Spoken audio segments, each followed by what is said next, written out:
Cilegon itu dianggap sebagai sektor satu yang pada waktu itu di Cilegon itu tidak ada tentara, adanya hanya Vanrinsum sebagai petugas pengamannya di Cilegon. Makanya diperkirakan serang dulu Cilegon,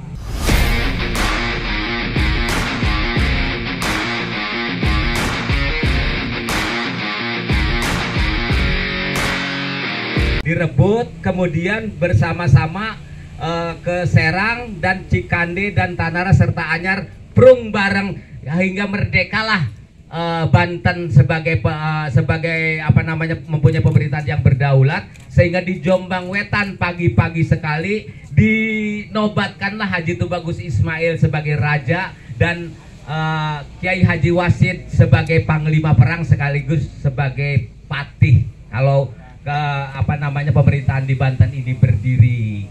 Akan tetapi itu perjuangan yang diupayakan oleh para kiai pada masa itu, dan karena para kiai merasa persenjataannya kurang, akhirnya para kiai itu yakin. Kenapa? Strategi perangnya yang dia kemukakan itu pasti menang walaupun kalah di persenjataan. Misalnya Cilegon dipandang, wah nggak ada tentara, kuasai dulu Cilegon, kemudian dipersiapkanlah tentara yang untuk mencegat di Karangantu itu dari Keganteran dipimpin oleh Haji Abu Bakar.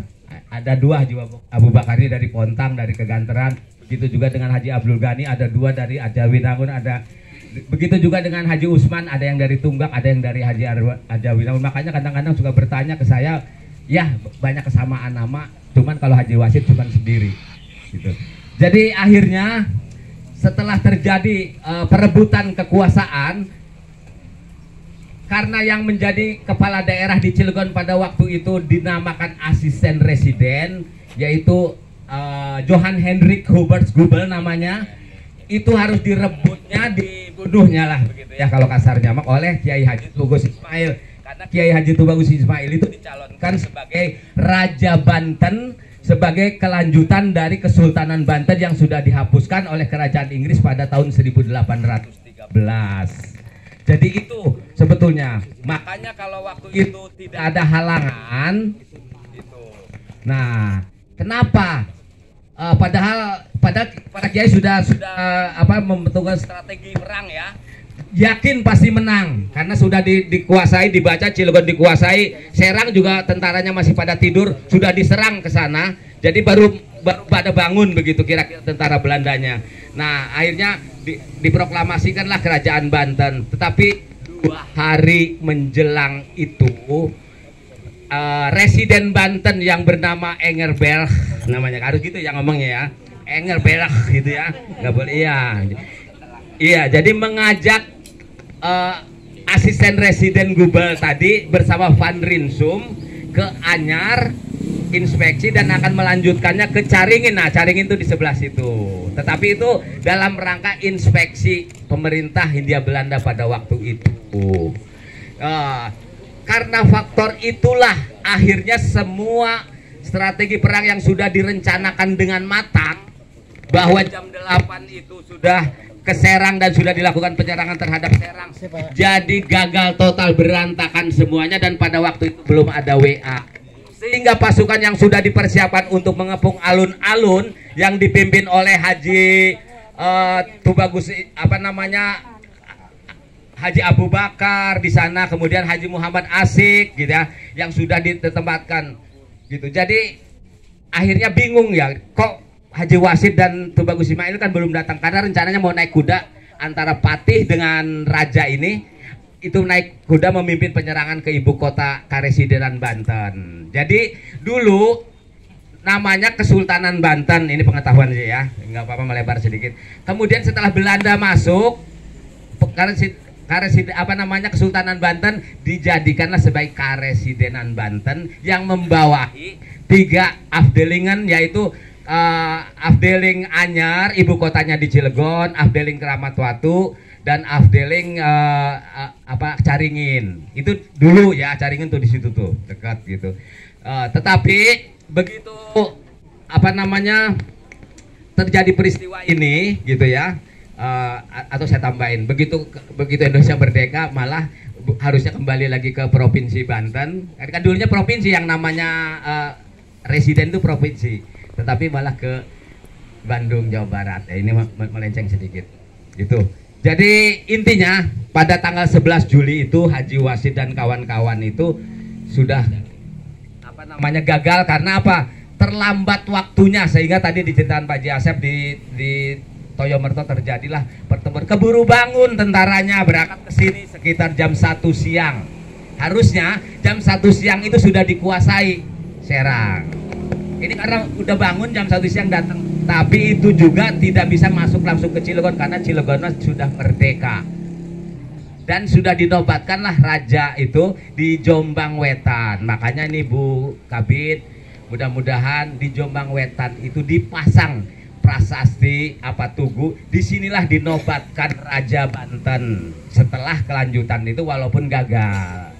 Kenapa gagal? Sudah berupaya Kiai, sudah istihoroh dan lain sebagainya, tanggalnya juga itu tidak sembarangan, tanggal 9 Juli itu.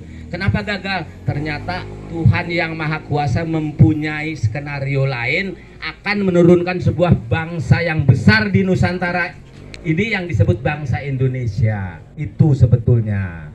Jadi kalau Banten sudah merdeka pada waktu itu 9 Juli 1888, Hiroshima Nagasaki dibom atom, akhirnya semua masing-masing merdeka dan menjadi negara masing-masing. Tetapi Tuhan yang Maha Kuasa punya skenario lain, akan menurunkan sebuah bangsa yang terhebat di muka bumi ini, yaitu bangsa Indonesia. Diturunkanlah ini, dan tidak pernah ada di muka bumi ini sebuah bangsa yang turunnya persis seperti bangsa Indonesia.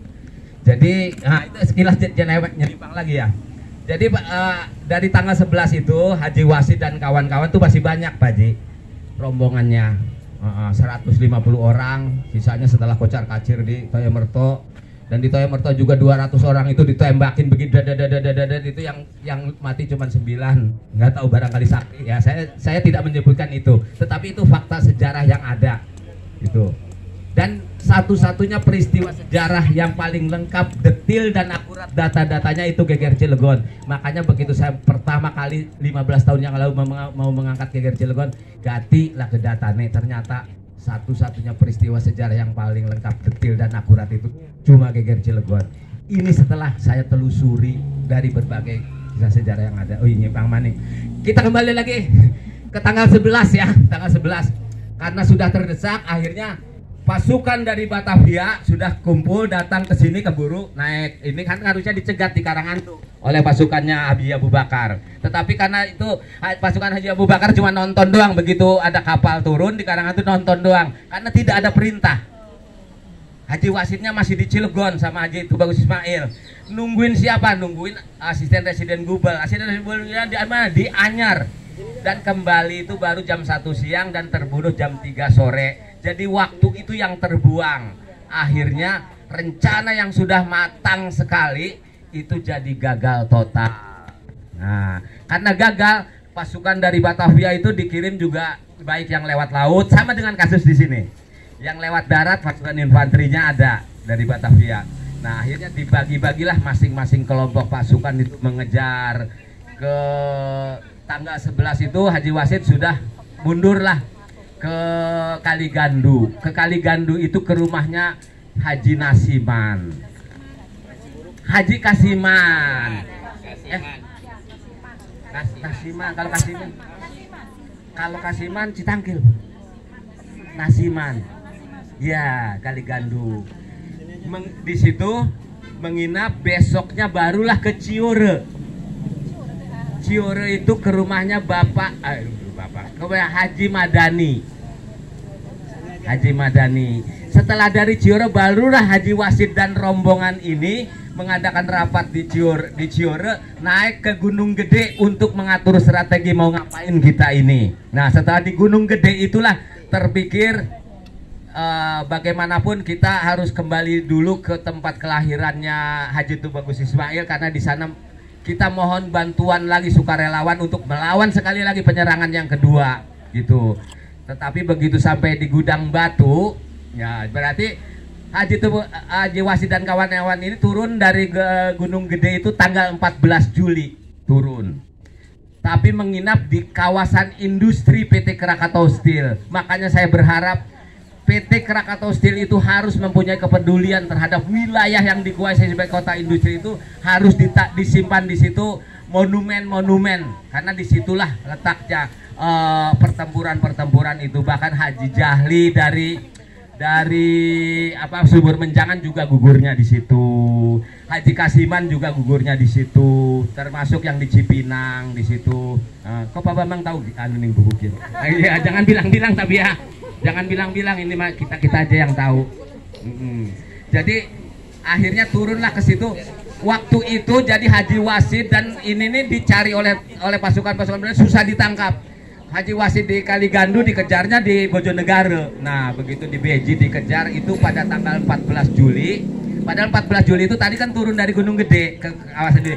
Akhirnya ditelusurilah di Beji itu tidak ketemu. Nah, akhirnya Beji itu kebakaran. Alasannya katanya di laporan di Belandanya itu, laporan tentara itu mengatakan kesenggol lampu jadi kobongan KB, dan hanya satu rumah yang tidak terbakar di tengah-tengah itu rumahnya Haji Abdul Halim yang kemudian ditangkap dan dibuang ke Tondano di sana. Saya sudah ke makamnya ke sana. Gitu.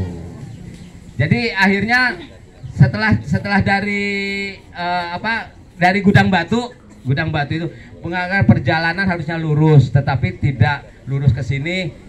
Disampailah ke Cemara, Cinoyong, Brengas di situ ya. Kemudian di sini di Pandeglang diadakan rapat untuk pengepungan itu. Tetapi rombongan ini totalnya 19 orang, Pak Ji, yang sampai ke sini ya. Karena yang lain sudah keluar itu di Gudang Batu. 19 orang sini sampai menyeberangi Sungai Cinoyong itu tanggal 25 Juli. Menyeberangi malam hari gitu di Cinoyong tuh di sana. Dan begitu dicegat di Camara, mereka juga sudah tiba sampai di sini gitu. Jadi kejar-kejaran, padahal di tiap-tiap pos ini ditempatkan sampai di lereng Gunung Asepan, Pulau Sari, semua ditempatkan tentara-tentara, bahkan dikepung oleh masyarakat juga dilibatkan. Belanda kan gitu. Kamu harus cari gitu. Semua ikut mencari. Tetapi anehnya itu kenapa pasukan Haji Wasid dan kawan-kawan itu tidak kelihatan. Akhirnya singkatnya cerita, nah di Cemara itu udahlah katanya, kita ada informasi sudah lewat katanya, orang menungguin begitu cegat, jangan sampai ke ujung kulon, dicegat di Camara, uangnya mau seliwat, udah kesini. Akhirnya kata Wedana udah kejar aja. Nah yang namanya Kapten Van Huysen itu diutuslah untuk mengejar ke Camara. Kemudian satu lagi yang namanya Letnan Fisher itu untuk mengejar lewat laut ke sana. Nanti ketemu di Camara untuk mencegat rombongan Haji Wasid. Tetapi perahu itu yang dinaikin itu kena angin, ke ombak, tidak sampai di Cemara tapi kembali lagi ke Citerep. Namanya Citerep, ada pelabuhan di sana di Citerep. Nah akhirnya pasukan Kapten Van Huysen itulah yang kemudian berjalan kaki ke sini walaupun sudah kelelahan mengejar. Di tikungan ini mereka melihat ada rombongan itu dan mengutus anak buahnya yang bernama Kopral Newman namanya. Aduh hampir saya lupa itu. Kopral Newman. Kalau lupa saya buka buku. Tapi alhamdulillah nih saya nggak buka-buka dari tadi. Jadi disuruh dicegat di sini. Ternyata disuruh berhenti menyerah, dibalaslah dengan tembakan. Terjadilah tembak-tembakan di sana sampai terjadi ada yang lari ke perahu, tapi bukan perahu yang itu ya. Mungkin perahu zaman itu. Karena ini terjadinya 29 Juli 1888 sore ya. Jadi akhirnya singkatnya cerita semua gugur dan ada beberapa yang melarikan diri ke sungai itu juga dikejar. Tetapi Ki Wasid enaknya mas saya sebutin namanya, kasihan ya takut nggak sebut namanya. Jadi Haji Wasid, Haji Abdul Ghani dari Ajawinangun, Haji Abdul Ghani dari Beji, Haji Hatab dari Sempu, ya barangkali ada yang keturunannya nih. Haji Jaya dari Citangkil ya, Haji Tubaus Ismail dari Gulacir, kemudian Haji Kasan dari Sempu, Haji Muhammad Ali dari Kubang Watu ya, kemudian Haji Ramli dari Gulacir, Haji Ratib dari Kubang Watu ya, kemudian Haji Tohar Pamengger, terus Haji Usman dari Tunggak, kemudian Haji Jafar, Haji Arja, Haji Saban, Ahmad, Yahya dan Saliman.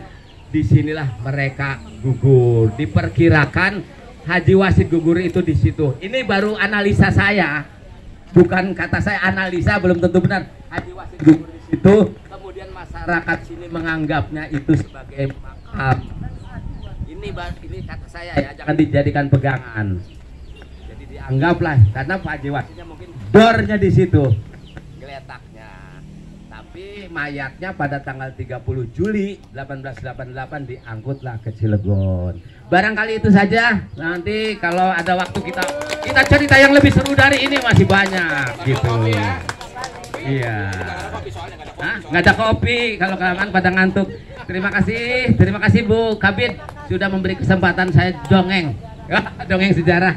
Wabillahi taufiq wal hidayah. Sehat selalu Bu Kabid, semua yang dari Dinas Pendidikan. Assalamualaikum warahmatullahi wabarakatuh ya.